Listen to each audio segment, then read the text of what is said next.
HOAs are one of those topics that come up in almost every buyer conversation, especially in cities like Glendale and Peoria. In Arizona, HOAs are very common, especially in planned communities. They exist to maintain consistency, protect property values, and manage shared spaces. And in many cases, they do exactly that. But there are a few things buyers really need to pay attention to. One is monthly dues. HOAs have a variety of fee structures. And in some of the older master plan communities like Arrowhead Ranch, they range anywhere from $200 to $350 quarterly.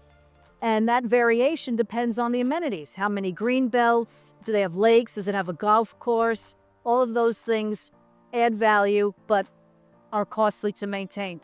Some of the newer communities are about $100 a month, but they also have capital reserve fees. And those are fees that a buyer will pay upon moving into that area, and that will help offset some of the future costs to maintain and beef up their reserves, because a new community doesn't have a lot of reserves. So those are some of the things that you will see and important to be educated on when you move into a community. Parking is another hot button. Some communities are strict about street parking, work vehicles, or RVs. That can be a surprise for buyers who didn't think to ask early. Financial health is also important, and this one gets overlooked a lot. HOAs have budgets and reserve funds, just like any organization. A well-run HOA usually means fewer surprise assessments down the road. What we're seeing now is when communities were established many years ago, there were no VRBOs or Airbnbs. They were just regular rentals for a year or 2 years at a time, and that was fine. But now with vacation rentals, people are upset. Some people love them. Some people hate them. It's a disruption to the community. But in order to get those changed, in most cases, you need 65 to 75% of the homeowners in a community to actually vote and then overturn the existing rules. And that's really hard to get. But in smaller communities, like I see in Scottsdale all the time, they have done a fabulous job of changing those CC&Rs. And now they don't allow VRBOs, or maybe they have a 3-month or 6-month minimum and not just a long weekend for the party houses.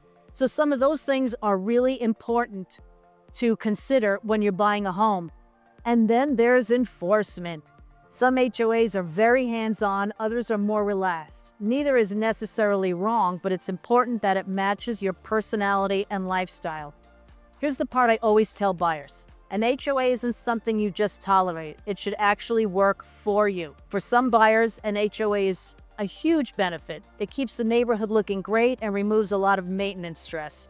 For others, it feels restricted. Neither is wrong. The key is knowing what you're getting into before you fall in love with the house. If you're buying in an HOA community and not sure what questions to ask, let's talk. I'll help you understand the rules, the costs, and whether that community really fits how you live. Because HOAs aren't one size fits all, and the right one can actually make homeownership easier.